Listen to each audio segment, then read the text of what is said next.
Michigan Weedsters is hosting a lobby day this Wednesday. As challenges arise, the Michigan cannabis community is committed to protecting our hard-won industry. Please join us for a lobby day in Lansing on March 26th. We must support our small businesses in Michigan, as this tax hike will primarily benefit large corporations. It's essential to intervene whenever there is government overreach or when rights are being compromised, leading to inflated costs for businesses and consumers. We need to stand united for what is best for the people of our state. Higher taxes could drive small businesses out of the market. Join the Michigan Weedsters in Lansing on Wednesday to advocate for our rights.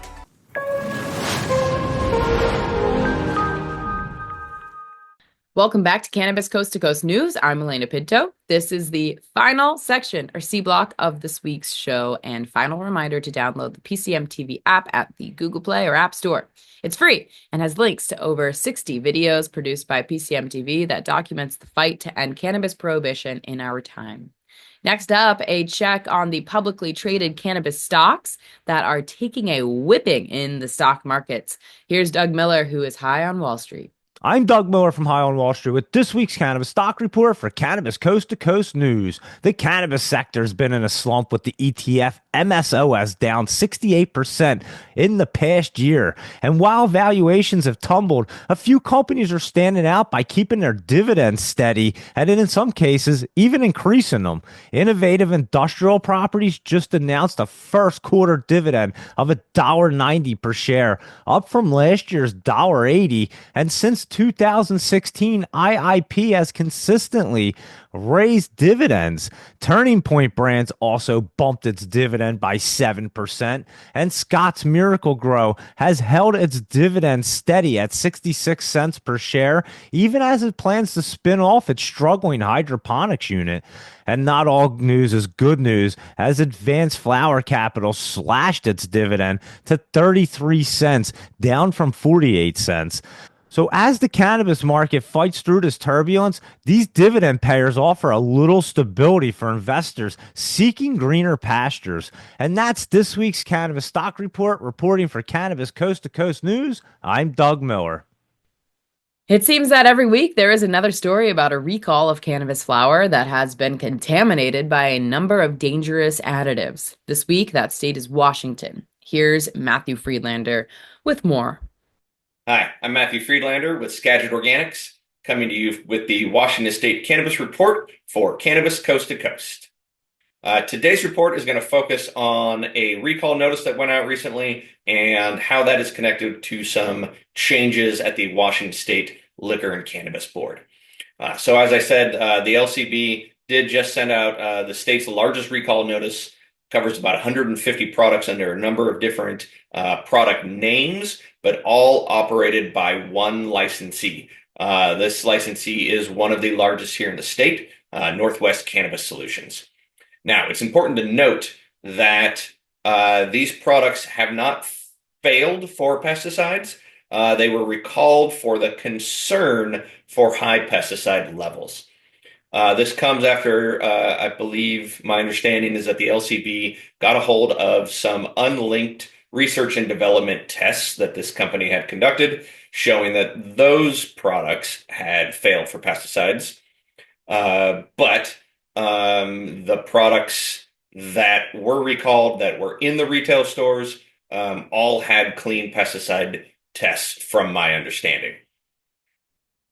Now, this is interesting because the LCB recently put out a notice to some labs that research and development tests were supposed to be input and reported to the LCB. Up to this point, everyone's understanding in the industry was that these R&D tests were not reported to the LCB and therefore not subject to public record requests and scrutiny by the Liquor and Cannabis Board. The LCB is now saying that that is not the fact, and so there's a decent amount of confusion here in the state. They've also attempted to get R&D tests from other labs for other cannabis companies. There has been new leadership at the LCB, and the new director, who I believe is either not yet confirmed or maybe was confirmed Friday, is trying to pull the agency back from interfacing with the public. They want less monthly meetings. They want no live public commentary period during those meetings. Only written requests and comments would be allowed. Pretty big change for a regulatory board that very much needs to hear from the public and from people in the industry and consumers of the products they're regulating. So we'll keep an eye on that and we'll keep you updated in future reports. But that's what I've got for you today from Washington, reporting for Cannabis Coast to Coast. Don't forget to like, share, and subscribe. The New England Cannabis Convention started back in 2014, 2 years before Massachusetts residents passed the adult use legalization bill in 2016. And now that conference has turned into a monster with close to 300 vendors and an expected crowd of 30,000 people. One of those was our own PCM TV founder, Jimmy Young. Here's his report. In the topicals category of homegrown, with the rosin relief balm collabs. It's the 11th annual New England Cannabis Convention this past weekend in Boston. And like the Revolutionary War over 250 years ago, you might remember that this country was actually born in Boston. That's when the nation's first settlers created the United States of America by defeating the British in the Revolutionary War. Now there's another revolution.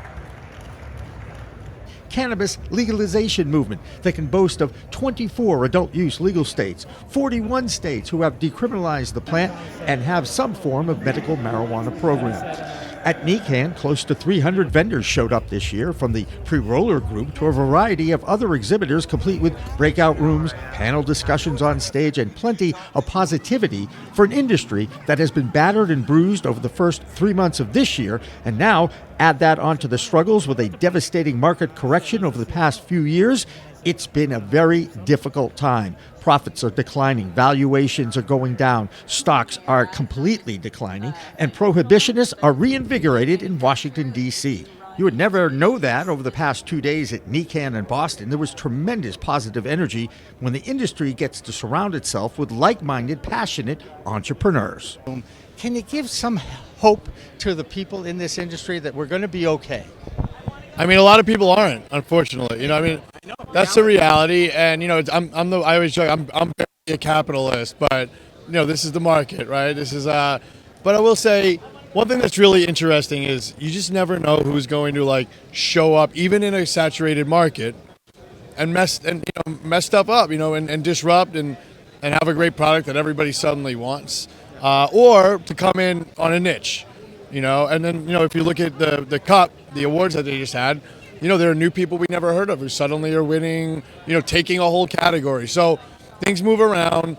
And then the other thing a lot of people realize is, listen, a lot of the stuff you see, it's just the name, right? So maybe you're smoking this weed one day from one company, and then the next day it might be a different company. So there's just a lot going on behind the scenes. I think the companies that are caring about what the consumer is paying attention to, that aren't completely caught up in all of the politics and the regulation, which you have to tend to it. But I don't really have that much great news other than for consumers. Prices are pretty low right now. If you know what to shop, $100 or less on. Sure, but even if you're buying, the other thing is prices even for good craft stuff. You got your $40 eighths, and yeah, it's a little higher, it's a little costlier, but those are the companies that we need to survive. Unfortunately, we've lost a couple of those recently as well. But I think I try to look at this from a consumer standpoint. We have a lot of B2B readers, a lot of business readers, but everything on Talking Joints Memo is meant for whether you're a new user, an old head, to come in. So they can read about the bad things going on, but there's exciting stuff too. Did you notice he looked at me and said old head? Just remember, the last name is Young, so I'm always going to be forever young. One of the best stories this past weekend at NECANN was the establishment of Justice Row, headlined by the 40 Tons Group out of Los Angeles. And if you're not familiar with this brand, they are probably one of the best examples of how those who have been most impacted by the failed war on drugs are using this opportunity to go legit. In this case of Corvain Cooper, a man who is sentenced to life in prison until on the final weekend of his first term, President Donald Trump gave him his freedom. What's next for you guys? Because, as you know, you left behind a lot of people that are still in jail for nonviolent cannabis crimes, right?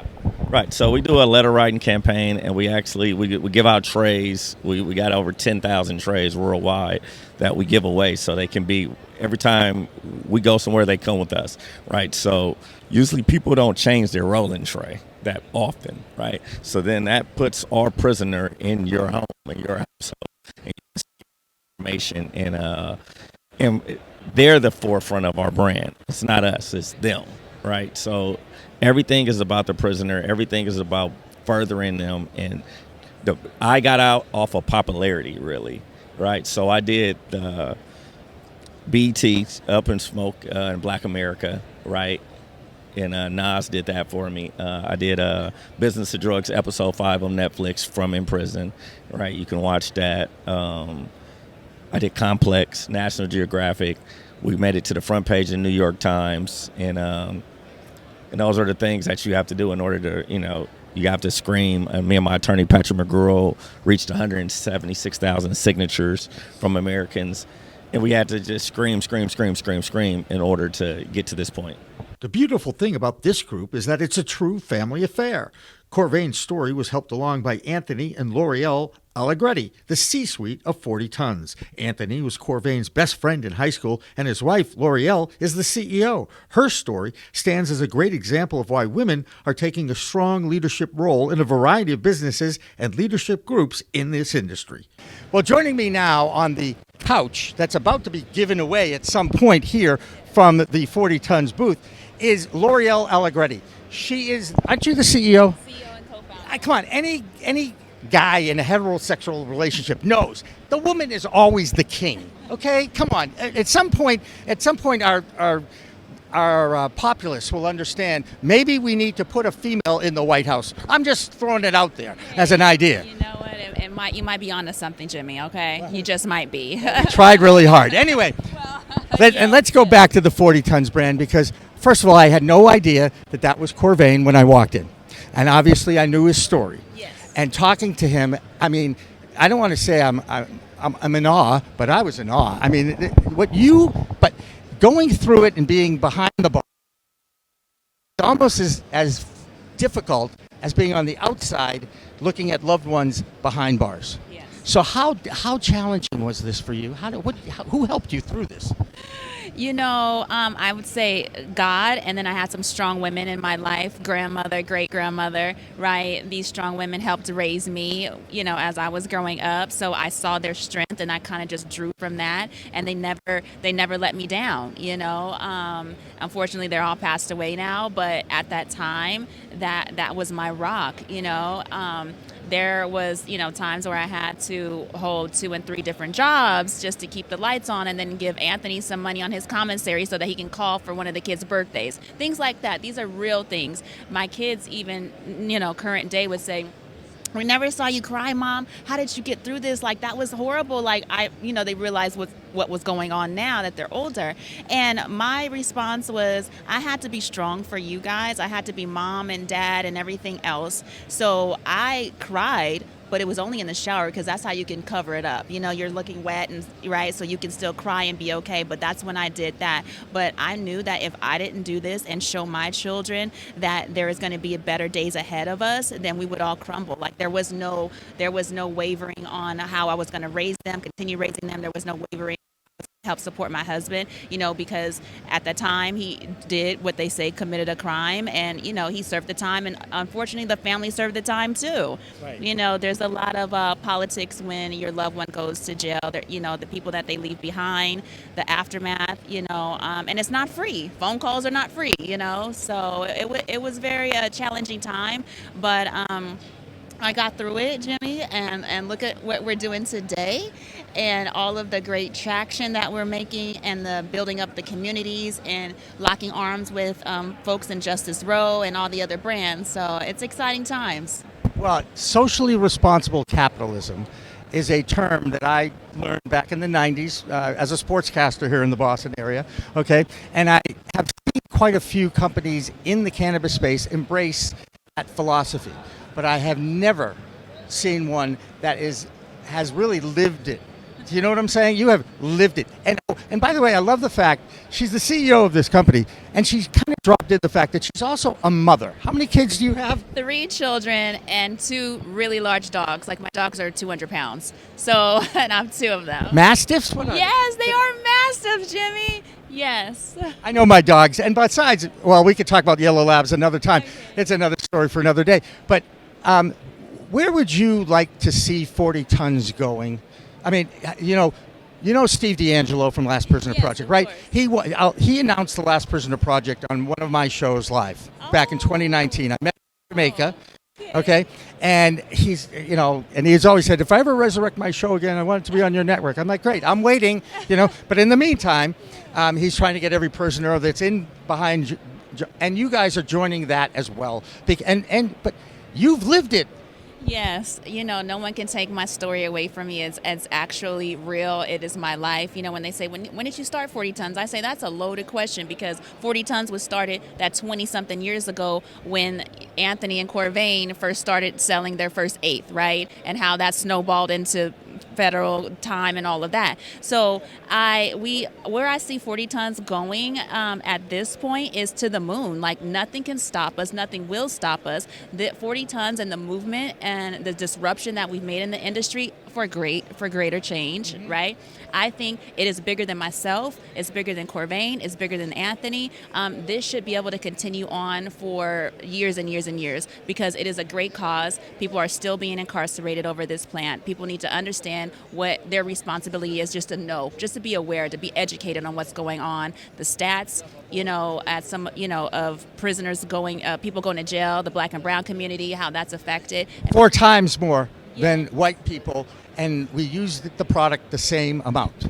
So if you don't recognize why that is, that has to be told, and a lot of people just don't understand that. No, they have no idea, and we have core museum here that depicts what those stats are, and it's in your face and it's disruptive and it's meant to evoke emotion in people and just to be aware. You're right, people don't know and they should be aware, and that's why we have our letter writing campaign, which we're advocating for those folks similar to Last Prisoner Project. It takes a village to communicate this to everybody, so it's not just one person's job, right? From NECANN in Boston, I'm Jimmy Young reporting for Cannabis Coast to Coast News.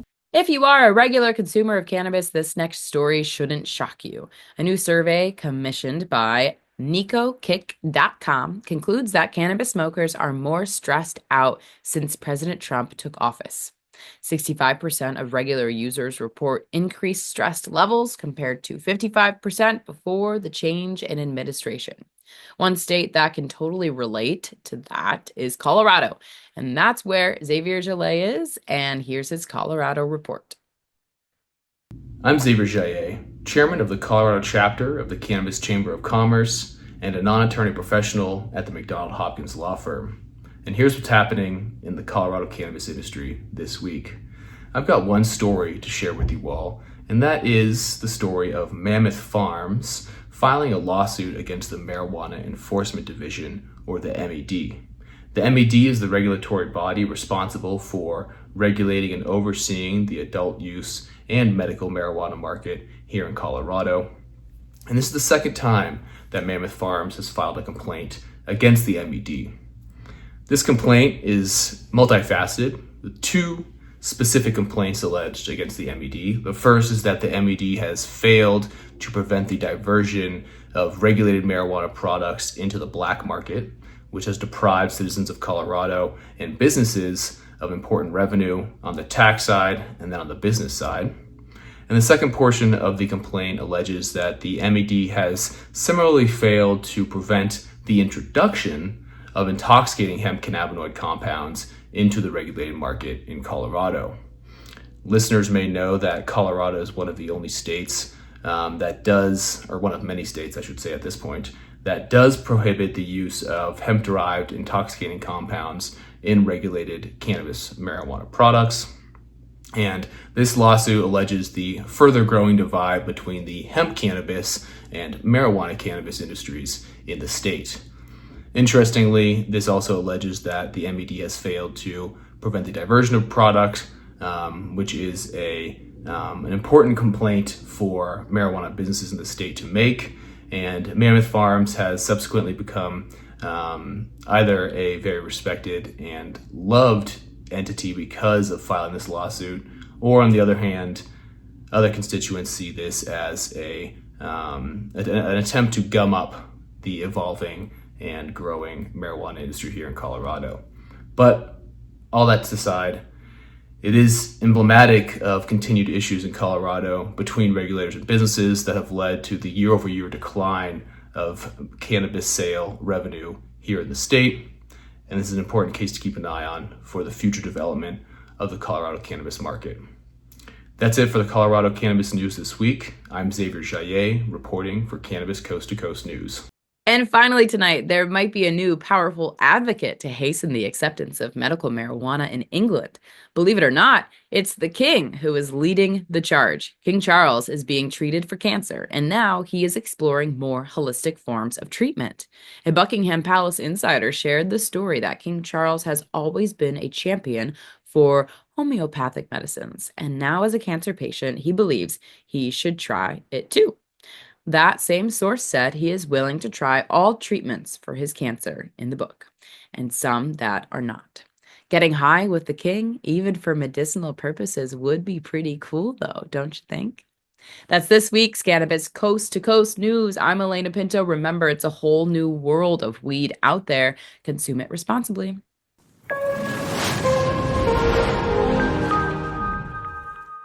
I think I messed up. Did you know there's a place that covers all the cannabis news you need? Welcome to Cannabis Media, your go-to for all things cannabis. PCM is the CNBC of weed, bringing you the latest news and talk shows with a twist.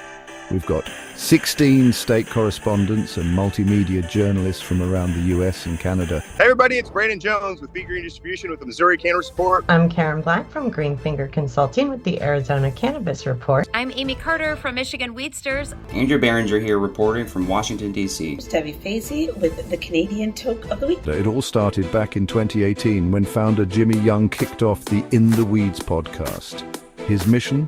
Documenting the fight to end cannabis prohibition. Fast forward to today and we've got Cannabis Coast to Coast with Alaina Pinto, delivering the nation's only TV-style cannabis news show. Hi, everyone. Welcome to another edition of Cannabis Coast to Coast, PCM TV's weekly roundup of industry news from California to New York. I'm Alaina Pinto. As of August 2024, PCM has racked up over 1.2 million views and 14.5 million impressions on our YouTube channel. With 15,000 subscribers and growing, our reach is spreading like wildfire. PCM's website, YouTube, Rumble, Discord, Roku, Twitch, Spotify, iHeartRadio, Apple Podcasts, and even our very own PCM TV app. Get your cannabis news fix with Cannabis Media. We're here to keep you informed and entertained. Stay tuned and stay lifted.